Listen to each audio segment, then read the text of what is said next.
Hello and welcome everyone, and thank you for joining us. My name is Angie Judge from Dexibit.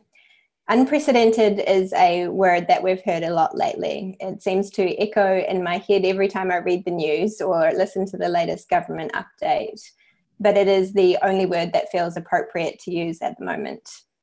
I'm sure that none of us, when we started out our careers in this industry, could have ever imagined a day when every visitor attraction around the world was closed or on its way, from the Smithsonian to Disneyland and more to come.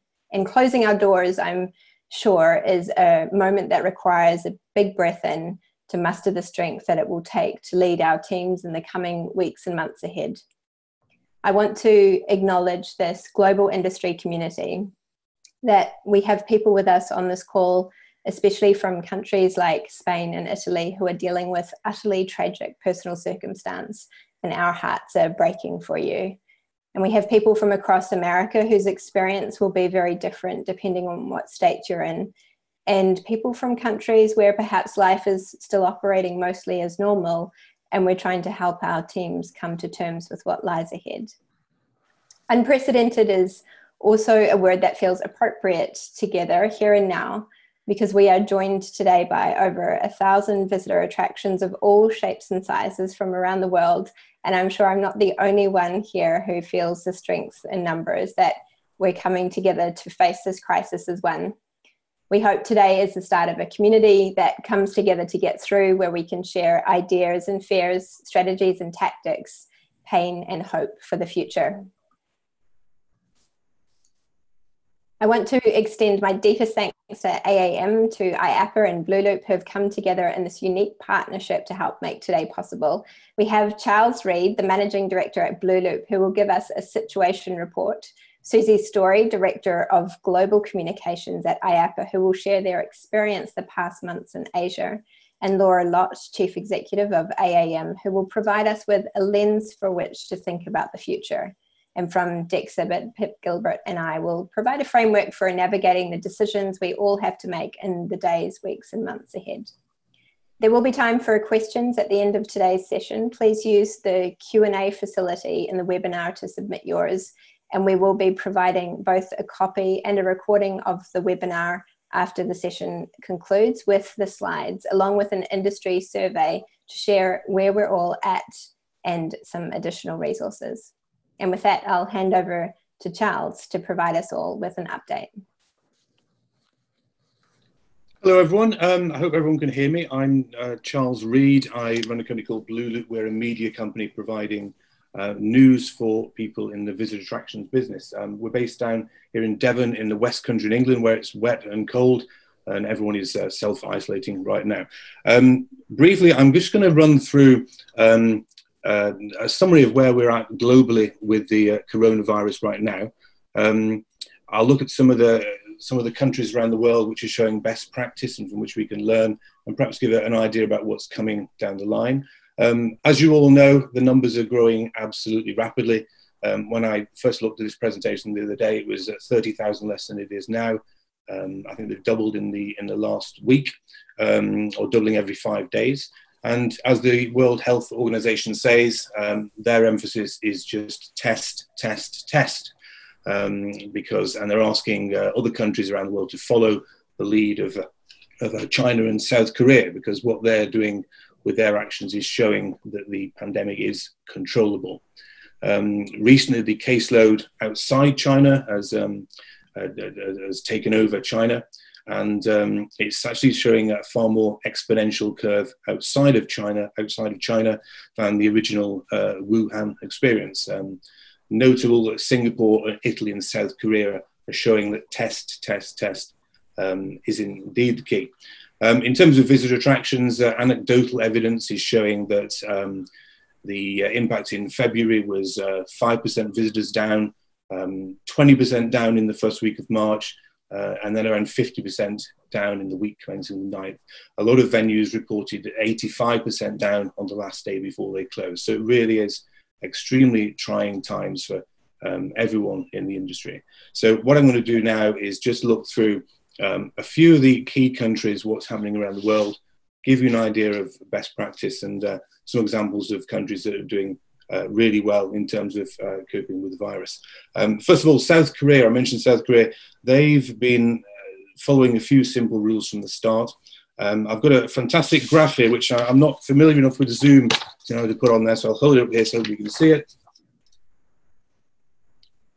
Now that graph shows the number of cases in South Korea started February the 17th. So in just over a month, they've been aggressively testing up to 20,000 people a day. To put that in some kind of perspective, the US, I think, has tested around 60,000 in total. So Korea doing 20,000 a day. They've been showing great innovation in testing, even doing drive-through testing. They've closed the schools, they've cancelled large events, and the government have strongly advised people to stay inside. So they've basically been a poster boy for how to handle this crisis. Singapore as well, they've shown how being ready for such a pandemic is important. They have the quarantine and process and facilities all in place from SARS. They've got great technology, a very strong healthcare system with all latest technology. So they've been really managing risk and panic really, really well. China, there was initially some obfuscation in China, but I think recently they've been shown fantastically well how they can cope with it, to the extent that today on the news this morning, it was the first day where there wasn't a single new case of coronavirus in China. So that's a symbolic day, I think, in the fight against the pandemic. A few other countries, again, Taiwan in China, it's worth mentioning in Taiwan, you actually cannot enter a public building without having your temperature tested. So you're literally sent home for treatment if your temperature isn't right. Hong Kong and China as well, they've got fantastic facilities for home learning. So China right now has over 400 million children at home, and Hong Kong children are learning via apps. And there's 120 million Chinese getting access to learning material through their televisions as well. So there's a huge effort in China going on successfully to contain and manage the crisis. A few words about Europe. The UK, I think the UK government has been pretty transparent in terms of not playing down the severity of the problem. Italy have been very strong in terms of debt relief, helping people out, mortgage help, this kind of stuff, student loans. Austria, an example of a country that have very quickly clamped down on mass gatherings. So that's been a really important move in across the world in terms of lowering the curve, flattening the curve, and stopping the growth of the spread of the virus. School closures, of course, we've just yesterday had school closures here in the UK starting. There's not a lot of agreement on that for the simple reason that a lot of children have to stay at home when they do stay at school. There's children of health workers. There's children who, when they go home, interact with older people. So, and finally, perhaps one thing in Europe that shows the absolute severity of the situation is that in Ireland they closed the pubs down the day before St. Patrick's Day. So things are getting very serious over there. In Australia, they've not really waited for the bad statistics. They've preempted what's inevitably going to happen. They've been helping with a huge stimulus, including a $25,000 tax-free to many businesses, and one-off payments as well to veterans and social security recipients too. So they've even got elderly shopping hours, specific elderly shopping hours early in the morning. We had a dreadful case in the UK the other day where a blind woman was robbed of her toilet roll during the day. So they're having specific opening shopping hours for older people in Australia. Curfews are working in Puerto Rico and Malta.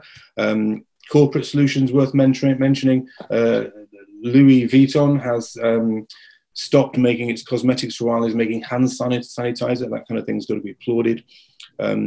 California, they're rapidly moving, looking to move homeless people into clean and hygienic hotels, because obviously homeless communities, perhaps refugee communities, are places where the virus might spread. I think I mentioned in terms of things that are not particularly great and could be questioned is here in the UK, whatever you think of Brexit, one of the facts is that we are leaving the European Medicines Agency, and that's what effectively gives us bulk buying power on vaccines and stuff. So there may be issues there.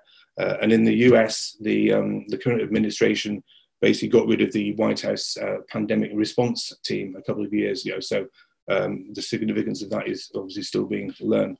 And finally, I think in terms of a roll call, Mexico, the Mexican president has declared that COVID-19 will not harm Mexico, so they're okay, and has suggested people should hug and kiss freely, while at the same time embarking on high mass gatherings with women and children. So I'd suggest that Mexico might be the current worst in class. Quickly looking at where's next, I think India and Russia, potential places where the virus may spread very quickly. Also, Germany, it's currently at a very, very low rate in Germany compared to Italy, for example. And oddly, Iceland has the highest known infection rate as well. Moving on to segments in our industry.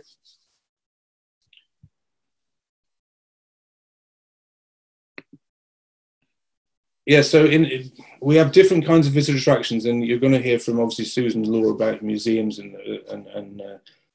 Susan about the wider attractions industry. I think it's worth mentioning that in terms of zoos and aquariums, of course, they need staff to stay and they need to look after the animals. So that's one very strong issue. Here in the UK, the farm parks have got a fair point because they say that they're not effectively mass gatherings because they might have 1,000 people over 50 acres as opposed to a theatre where you've got 1,000 people crammed into a small theatre. Family entertainment centres, they're high vector, high touch environments with lots of children.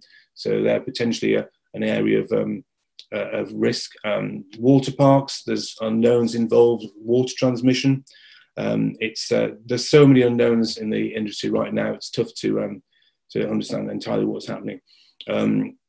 Obviously, I'd say big wheels, tower-like theatres, these are basically very closed environments. So it's tough for those. One thing worth mentioning is that galleries, libraries, museums, etc., they've been sharing content online for a long time, so they're perhaps well positioned to carry on having good relationships with their guests in terms of continuing the dialogue and stuff. And I think in terms of resources, it's worth mentioning that both IAAPA and AAM and the Museums Association, for example, here in the UK, are all absolutely worth visiting regularly because they've got a huge amount of resource on their sites. So, and finally, quick look at the tourism position.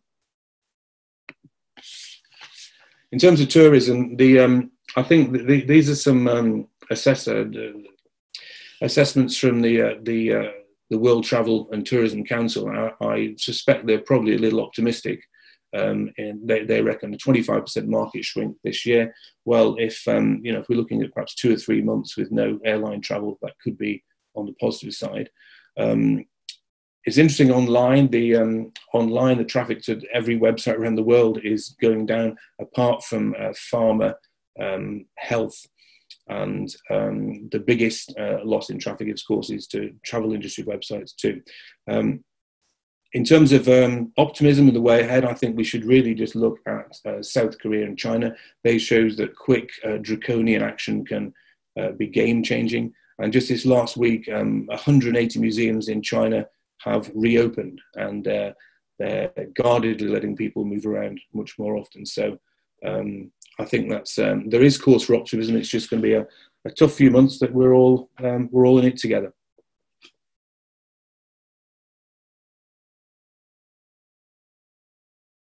Thank you, Charles. So as we look at the crisis that we're currently in moments of crisis, we're faced with a raft of decisions, and it's decisions on things that we've never faced before.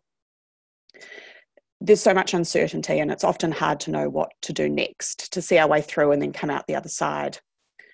As well as the health crisis, I think we're all very aware that we're on the edge of a potential economic crisis, and our industry is really the canary in the coal mine. In situations like these, there's winners and there's losers economically, and none of us are Amazon, and nor are we toilet paper manufacturers. And so in the travel and tourism sector, we're definitely feeling it first. We've talked already about the venues that are closing down around the world, and many of you here today, in fact, I'm sure have already shut down, and for some indefinitely. But it is worth reminding ourselves that this industry generally doesn't do too badly in times of recession. And so if we as a global community can bring the health crisis under control and separate it from the economic one, we will find a way to manage through. The framework you see here becomes a way to lead through crisis, sort of a compass to help direct the order of execution of the decisions at each turn while we keep our eye on the big picture and another eye on our team. For each decision we face, the first step is to assess the situation, using data where it's easily available to understand the impact before arriving at that response, be it immediate, short-term, or longer-term. By playing out the various scenarios through simulation, we can manage the path forward with clarity as our assumptions become clearer and the triggers to pivot to alternate plans are pre-identified. When the time comes that we're allowed to reopen, and we're going to have to move very fast and be very agile from an operational perspective, things like visitor services, understanding how many staff to deploy, monitoring our cost of acquisition and marketing, and all of the other functions that are making these decisions that they've never faced before. Having simulated those various scenarios, it's about being prepared with our plans and data points to manage the return to the new normal. Rising out of the current state and into that survival mode and into thriving and the future. So in addition to disease, it is worth noting that this framework can be used to handle accidents, active shooter incidents, animal escapes, assaults, crimes, all of the other crises that may face us as we go about our business. But with respect to the current situation, I think this page probably represents where many of you are right now. Perhaps your last week or two. Hopefully you had a business continuity plan in place, and if not, I'm sure you'll be writing this as you go. Speed is of the essence here because failure to act swiftly in times of crisis is more dangerous than not acting at all. IAAPA has a great template for crisis communication you can see in the top right hand of the screen here. And if you're just getting to this point, it contains many of the things you'll need to think through. Given where things are globally, it's likely that you have already done the first two things on this page, assembled your leadership team to address the crisis, and set up cross-functional governance to represent and direct each part of the organisation with speed. With those two items in hand, it's time for many of us to turn our attention to the third step, and that's having made sure that visitors and staff are safe, beginning to assess the impact on priority metrics. Things like understanding your cash position and your burn rates, identifying risk areas such as revenue that is not able to be recognised, or pre-booked advertising expenditure. For example, if you are still open, what is the minimum visitorship that justifies remaining open given your cost base? And if you're closed and you've offered advance pass bookings or have memberships, you'll be needing to make decisions as to how to manage these. Will they be refunded in full or in part, or perhaps deferred for the future? And for many of these decisions, your advisors will be critical. Talking to people as soon as you possibly can, bringing them together quickly and letting them help you understand your options. For a lot of our customers, the immediate focus with them has been assessing the impact to date from the downturn, and then using forecasts or predictions alongside estimated closure dates for loss of income claims. We often talk about being insight-inspired and data-informed, but for no time is this more true than the present, as we do face these unprecedented decisions. So with these initial impact assessments in hand, Susie, I'll turn to you to talk through how we go about communicating with staff and visitors. Well, thank you very much, Pip, and good morning, everybody. We're grateful that you all are part of this webinar with us today. Communications can never be underestimated, and it's one of those things that should go without saying, but often is overlooked when you're going through the operation of determining if you're going to open, if you're going to close, what do you need to do, all the different things. Sometimes actually communicating, here's what we're going to do, can be forgotten. And really at this juncture, there are two critical audiences that we all need to keep in mind. We have several, of course, but the two top of mind should always be your team, your staff, your team. Those are the people who are most loyal to you, your brand, your organization. And they're the people that are going to get you through and work with you as we all together manage through this crisis. Our visitors, our clients, all of them are critically important to keep us so that we can keep moving and that our companies can stay fluid moving forward once the event is over. But really, it's your team that needs the buy-in and the support. So a key thing, and this is something IAAPA has started since the very beginning, as a global association, our APAC team was really the first ones who had to deal with everything, but they also were the first ones that kind of helped put together the SOP for how they would communicate with all of us and also help all of our regions around the world prepare for this. So a key thing that we're doing here at IAAPA, just like so many of you, before the big crisis really hit, is we started to encourage people to, they weren't feeling well, stay at home. And this included any family members. If they had children who were not feeling well, stay at home with them. We know that we're very lucky as an association that a lot of our staff can actually handle their roles from home. So rather than really put the added stress on personal time off or sick leave, we just said, look, make the judgment call. We trust our team. We know you'll get your job done. But if you're not feeling good, or if you have family members not feeling good, please don't come in and possibly share that illness with everybody else. We're based here in Orlando. Orlando had a rough flu season, so we probably started communicating a lot of this early. Since that time, the offices are closed, and that does mean that we are mostly working from home at the global headquarters in Orlando, but also all of our other regions around the world. And that means, working from home, but also staying in contact with everybody. So we know right now, well, we had started with the social distancing maybe a few weeks ago. Right now, just about everybody's in that self-isolation category. And this was, well, we have the ability to work from home. It's new for everybody. Those of us who have families and children have children at home. We've all been joking about the various pets that sometimes joins conference calls. So this is also a time to continue to communicate, to support your team, have a little bit of patience, and make sure that we're all communicating openly with each other.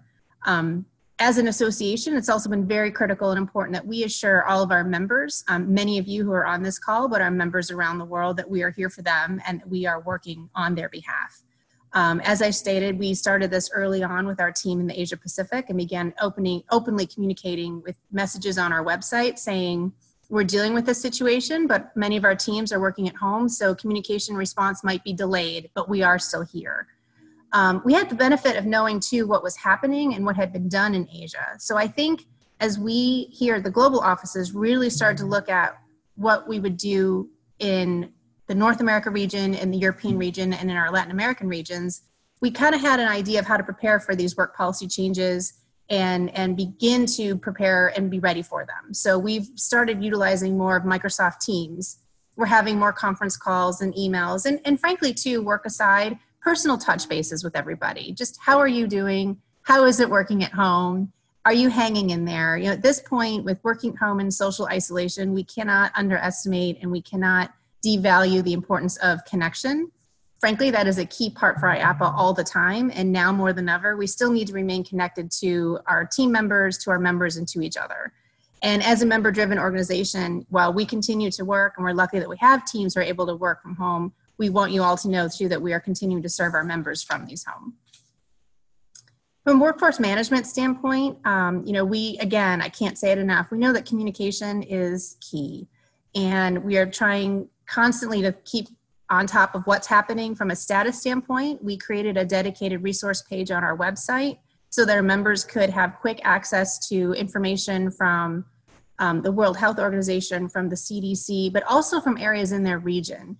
We're putting new resources. Thank you all for mentioning the IAAPA Crisis Communications template. We created a quick link to that, and then we also pulled out key information too, so that our members could access that quickly. And then looking at our team, we've really come together to say, okay, we know we're working at home. We know that we made those changes.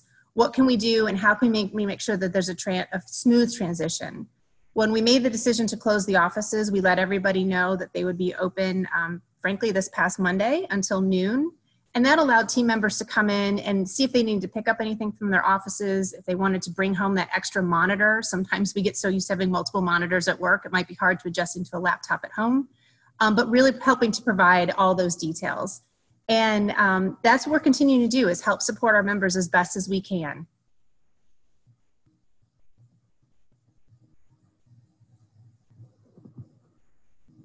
One of the next things I just wanted to touch on too is the closures. We've been communicating with our members for a very long time. We know that the decision to make these, the decision to close is not made lightly, and our role here is to continue to provide support and to serve our members. We've had many conversations with our members around the world, including our committees and our board of directors, and through all those conversations, we've started to post more best practices and operation protocols that our facilities are currently doing. We really believe in information sharing. We believe in connectivity, and we want to help everybody manage the process of, we've gotten closed, now we're closed, what do we do, and how do we start to prepare to open? And once again, you know, IAAPA more than ever, we are really trying to pull together the connections within our attractions industry and focus on taking care of each other. I also wanted to point out that this is the time when we as an industry and those of you as operators should really think about the relationship that you have with your guests and your clients and your customers. And you want to help keep your brand alive and top of mind with them. That doesn't mean clobbering them over the head with, you know, don't forget to come visit. It really means reminding your customers that this is an industry that is fun, and that this is the time that you are here to offer fun and that you're here to offer support, and frankly, something to look forward to when we all get through this.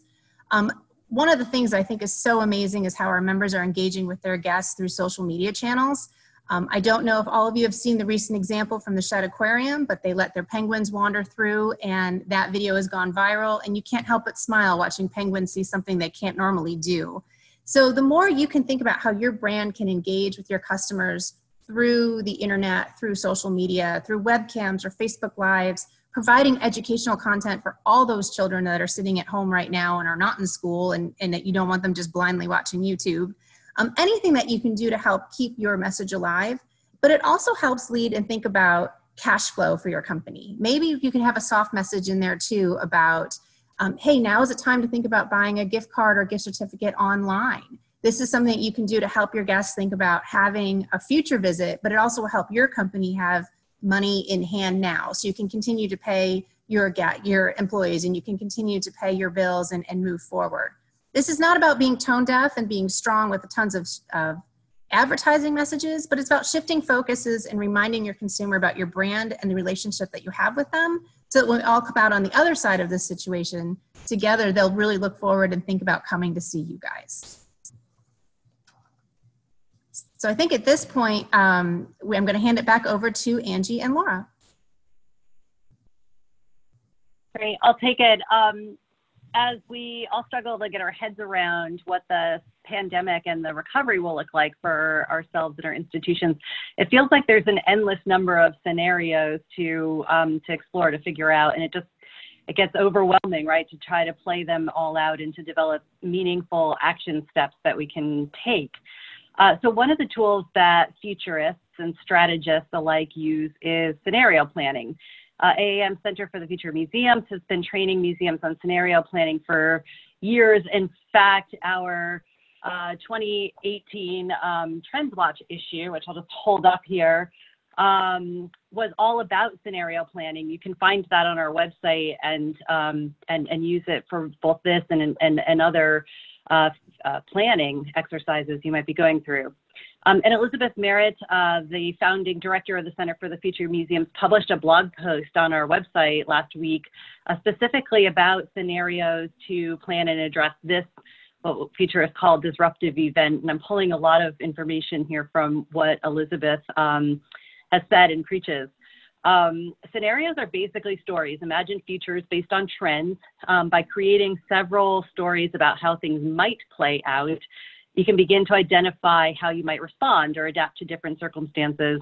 You can focus your attention on some of the key indicators and minimize the risks inherent in any changing dynamic situation. Scenarios provide a way of collapsing all these potential futures into a manageable number of possibilities and provide a framework for planning your response so that things don't feel quite so out of control. Elizabeth calls the scenarios in her post on our website low impact, medium impact, and high impact. And she's actually written out scenarios related to the COVID-19 pandemic based on fictional museums. So you can download those and tailor them to your own museum situation or in any institution situation. So here on the slide, they're called best, mid-range, and worst-case scenarios. So while every community is at some risk for the spread of COVID-19, some communities may have a lower risk than others, but will still feel the effects of how the world is responding to this crisis.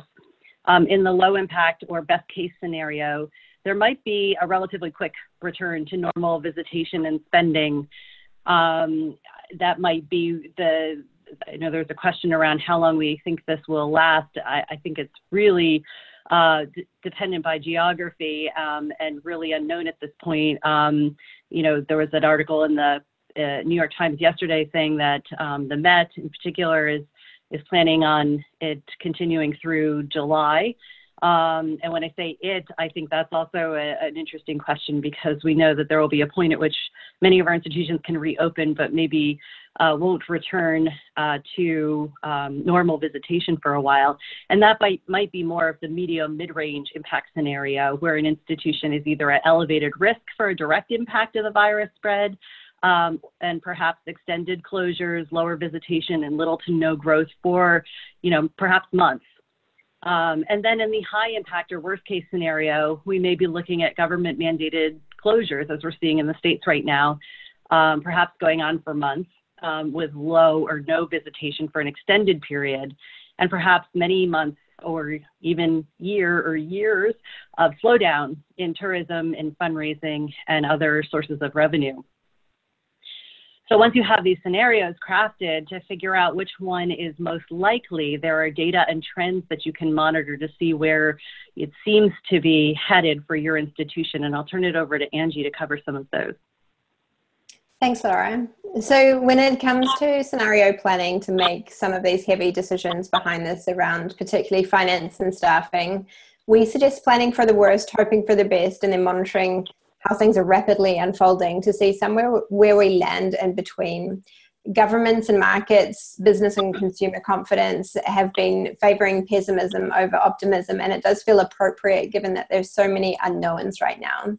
So what this looks like, best case, is we all shut our doors for a time and our citizens snap into order to do their part, and governments quickly come to the table with financial support.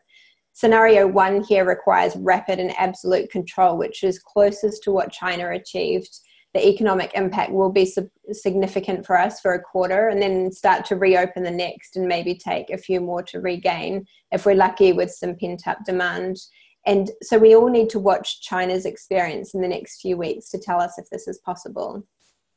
The worst case scenario is what the world is tracking for if they continue along an exponential growth curve that Charles talked about, compared to China's more linear style one, where the numbers just keep rising. And those are the eye-popping statistics that scientists have warned us of. So this means longer term lockdowns, and afterwards international travel that may be severely restricted, and even domestic movement.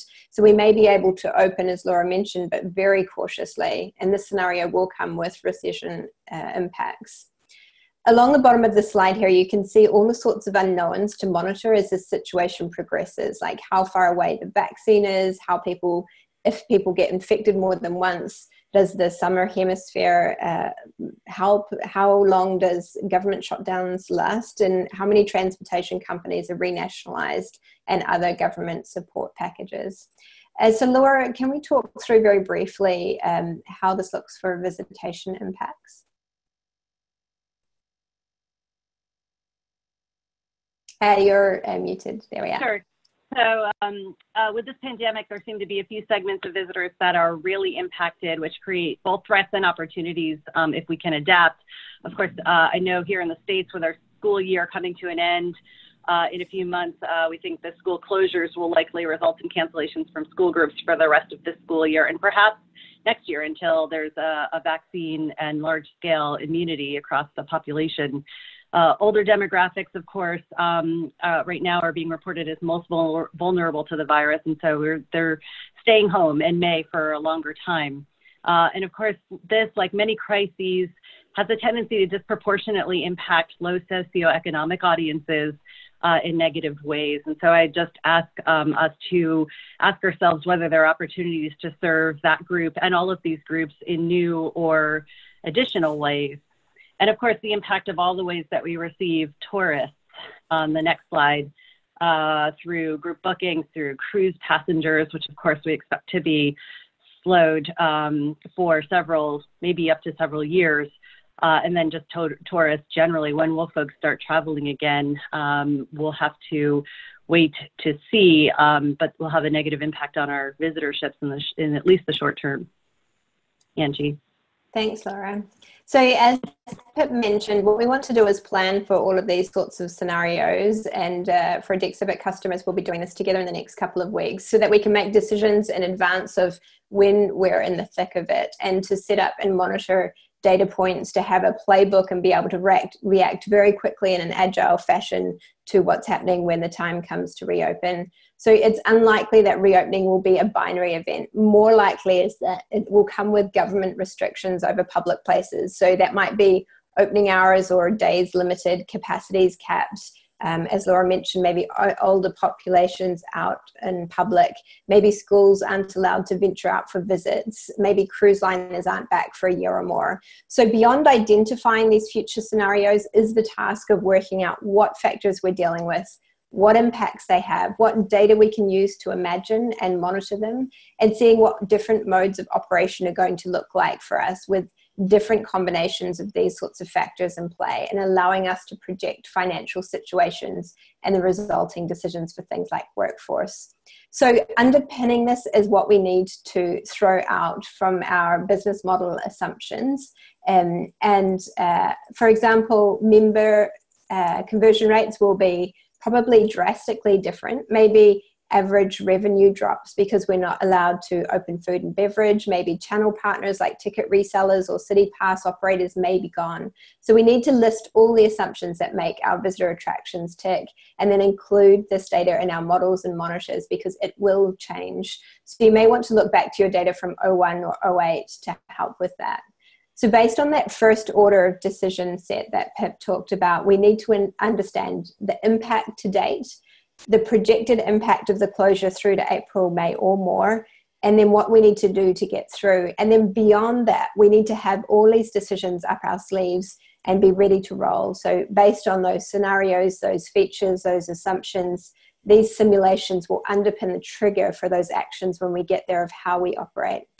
So this is a long-term, rapidly evolving crisis, which will eventually bring a new normal. Best thing we can do is lead our teams through and not panic, take a pause, look at the data and go from there. Susie, do you want to take us through a couple of those decision points? Yes, I know I touched on a couple of these already, but really thinking about the key buckets during this time will help you prepare your organization to come out ahead. And I know we've already discussed a few of those. The attractions industry is a people-driven industry. And so at this time, we really can't encourage everybody more than enough than to say, focus on your employees. Focus on your employees who are working with you now. They're going to be working through this with you, and they're going to be with you when you start to open again. I agree with everything. Start making those contingency plans at all levels in your finance and accounting, and think of ways to potentially drive cash flow now so that you have it in the bank, and this will help you manage through and communicate with your consumers. Really, it's all about also looking at a holistic approach to the timing of your messages. That goes back to looking at maybe advertising buys you already had or creative you already had in place. And we're not saying stop and don't do it, but instead think about the overall tone, the language that you're using, and think about adjustments that you could make so that, again, you're continuing to help share your message, but also recognizing that this is an unprecedented time around the globe, and that we're all, adjusting to that. That is exactly what we're doing here at IAAPA now, as we're thinking about how we can continue to support our members, communicate what we're doing, and also show that we are here, and we've got so many services like webinars and resources and opportunities for our members to push forward and look forward to.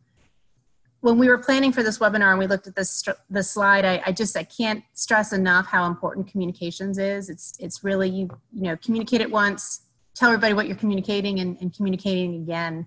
All of these tactics involve coordinated and consistent messages, and they set the tone for the relationship that you have with your consumers, your vendors, your clients, and really don't forget your team. And that will go on long after the crisis or any additional crisis that could come your way in the future. These are just examples of tactics that you can help to prepare for a closure, as well as what to do if that happens. And of course, when we started working on these slides, not everybody had already closed. But I do want to reiterate too how important it is to think about the community. Like Laura said a few minutes ago, if you have the opportunity to donate perishables or to help reduce supplies or anything that you can do to help those around you, we think that that's critically important and will go a really long way once again when we come out of this situation.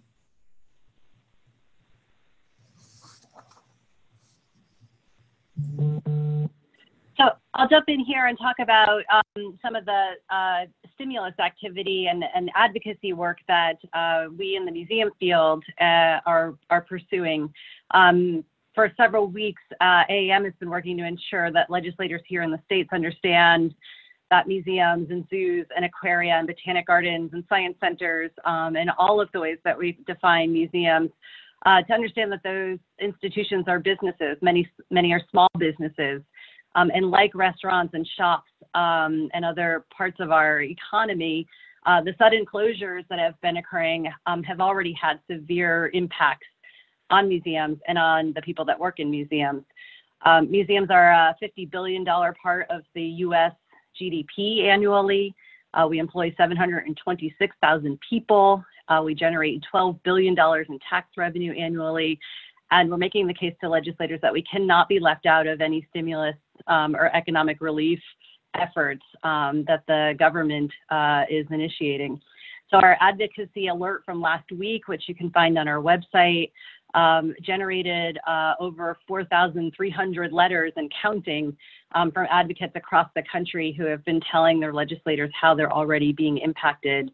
And today, IAAPA is launching a new alert and sent a letter up to Capitol Hill that makes a very specific ask of including $4 billion in the currently targeted at $1 trillion economic relief package, as well as implementing a universal charitable deduction that would help to bolster our and other nonprofits fundraising efforts in a time when we think that will be extremely difficult.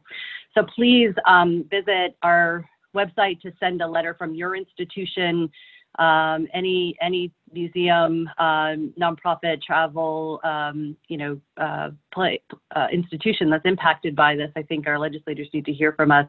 And if you have a connection to a legislator, please pick up the phone and call them in the next 24 hours, ideally. And next slide. Lastly, while we focus on the financial situation in this webinar and in many of our businesses back at home, this is obviously a huge health and mental health issue and maybe crisis for some members in our community or on our staff. So as employers and as community members, we have to be really cognizant of that, hypersensitive to it, and sensitive to how different constituents are dealing with the many issues, from fear of getting sick, and especially those with pre-existing conditions that we may have no idea about, to family and friends falling ill, to pressures of children being home from school and trying to work at the same time. I can identify with that one. To making tough decisions to keep our organizations afloat. This is can be really a challenging mental health time. So just a couple of tips here on the slide for how we at IAAPA are dealing with this, addressing this in our own staff, and how you might consider ramping up your employee assistance, reminding staff of your employer assistance programs. What can we do to help when the inevitable happens and we do have staff or family of staff that do fall ill or worse? Things that we can do to encourage healthy habits during this crisis. My HR director is sending notes to our staff to remember to go outside and take walks. It's springtime here in Washington, and so it's a beautiful time to be outside, and that's a great break from the the stress of worrying both about our organizations and our families and ourselves. And we are actually actively asking our team to check in on each other. We're planning some virtual happy hours and other ways for people to connect to each other. And I think that all of that is a critical part of how we will look back and evaluate the success of our response. Thank you so much, Laura. So just a reminder to everyone, there is a Q&A facility in the webinar. If you do have questions to ask, please feel welcome to do so. We're going to take a couple of those now. And I'm going to send the first one to Charles. I know we put a couple of timeframes up on when venues are closed to, and some of those are feeling already unrealistic. What is the sense there of when we can expect attractions to reopen? I think at the moment they're kind of split on whether they've gone ahead and labelled a reopen date, another specific date. Some have said April, some May, some July, or others haven't yet said. A lot of theme parks, for example, haven't opened for the season anyway, so they're just perhaps putting back their opening date. So there's no specific answer. It's just really watch this space because this situation is changing so quickly. Thank you. And one for you, Laura. Will COVID-19 demand a new governance model for visitor attractions? What new skills are boards going to require in this new world? That's a great question. Thinking ahead to what this recovery will look like, and anticipating that the immediate sort of health crisis will be followed by a financial crisis that may last for several years and maybe severe. I think I'm always an advocate for diverse perspectives on boards. So, we've had quite a bit of momentum in the museum field here in the States, working to diversify our boards to get different types of folks and different perspectives that just create stronger decision-making and help us to find partners and audiences that we may not automatically reach. So I think that's still going to be very critical, in fact, even more so. I'd be thinking about entrepreneurial skills, folks who can really help us figure out how to respond to this new normal. My motto is never to let a good crisis go to waste. And so what are the ways that we can take note during this time of crisis about the gaps or opportunities that we're seeing, and to continue to work on those even after the immediate crisis dies down or slows down. So entrepreneurial skills and other, new business models that museums in particular might be looking at in light of what we're experiencing right now. Thank you, Laura. And Pip, one for you. What metrics do you recommend focusing on for measuring for institutions that are currently closed? Thanks, Angie. So initially, the big one will be lost visitors and lost revenue, really understanding and quantifying that impact. But beyond that, as you move out of that initial assessment, looking to what you can still provide, particularly during the closed period, such as digital engagement. What is the number of likes, comments, interests that you're having in those social media posts, virtual tours, AR, VR experiences, and a layer deeper than that, you can get into looking at the sentiment of those comments. Are people engaging positively? Is it hitting the mark? It's a great way to keep your community engaged through the closed time. And Susie, lastly, some of us need to keep our frontline staff active when they can't work on site. What sorts of things can we get them to do? I know IAAPA has got some great online courses at the moment, and a very timely one on safety. What sorts of things are you suggesting we do with staff that can't work on site right now? This is a great time to focus on some of those projects that maybe you haven't been able to get to. We have some resources and some plans that we've wanted to update, and now we can. For our members too, this is a great opportunity for them to look to IAAPA to exactly what you said, share the webinars. Our webinars are all online, even if they've been going on from past years. Our members can still access them.